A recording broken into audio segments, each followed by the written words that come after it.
ഞാനിന്ന് വെറൈറ്റി ഒരു ഐറ്റം പരിചയപ്പെടുത്തി തരട്ടെ. ഇതാ ചിക്കൻ ലെഗ് പീസാണ്, പക്ഷേ ഇതിനുള്ളിൽ മറ്റൊരാൾ ഒളിച്ചിരിപ്പുണ്ട്. ഈ ഒരു കളർ ചേഞ്ച് കാണുന്നില്ലേ? അതിനുള്ളിൽ മട്ടൺ മിൻസ് ചെയ്തിട്ട് കുറച്ച് മസാലാസൊക്കെ ആഡ് ചെയ്ത് വെച്ചിട്ടുള്ളതാണ് കേട്ടോ. ചിക്കൻ്റെ ഉള്ളിൽ മട്ടൺ, വെറൈറ്റി അല്ലേ? എന്തായാലും ഞാനിത് ഫസ്റ്റ് ടൈമാണ് ട്രൈ ചെയ്യുന്നത്. എനിക്കിത് ഇഷ്ടപ്പെട്ടോ എന്ന് ചോദിച്ചു കഴിഞ്ഞാൽ ഞാനൊരു മട്ടൺ ലവർ അല്ലാത്തത് കൊണ്ട് തന്നെ എനിക്കിത് അത്ര ഇഷ്ടപ്പെട്ടില്ല. പക്ഷെ നമ്മുടെ കൂടെയുള്ള ബാക്കി എല്ലാവർക്കും ഇഷ്ടപ്പെട്ടു. പിന്നെ ഇപ്പോൾ നമ്മുടെ ഇവിടുത്തെ വീഡിയോസൊക്കെ കണ്ടിട്ട് പലർക്കും ഡൗട്ടുണ്ട്, ഇവിടെ ബാമ്പുവും അതുപോലെ ഇല ഐറ്റംസും ഒക്കെയാണോ കൂടുതൽ കഴിക്കാൻ കിട്ടുക എന്ന്. എന്നാൽ അങ്ങനെയല്ല, വെറൈറ്റി ആയിട്ടുള്ള എല്ലാ ഐറ്റംസും തന്നെ ഇവിടെ കഴിക്കാനായിട്ട് കിട്ടും.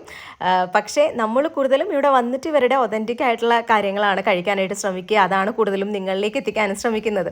അതുകൊണ്ടാണ് ഇവരുടെ റെസിപ്പീസൊക്കെ കൂടുതലും കാണിക്കുന്നത് കേട്ടോ. പിന്നെ നമുക്ക് നാട്ടിൽ കിട്ടുന്ന ഒരു ബിരിയാണിയുടെ ടേസ്റ്റോ ഫ്ലേവറോ ഒന്നും അല്ല ഇവിടെ കിട്ടുന്ന ബിരിയാണിക്ക്. അതുകൊണ്ട് തന്നെ നമുക്ക് അത്ര ഇഷ്ടപ്പെടുത്തുമില്ല. പിന്നെ പ്രൈസിൻ്റെ കാര്യവും പൊതുവേ ഇവിടെ നോർത്ത് ഈസ്റ്റിൽ എല്ലാത്തിനും പ്രൈസ് കൂടുതലാണ്.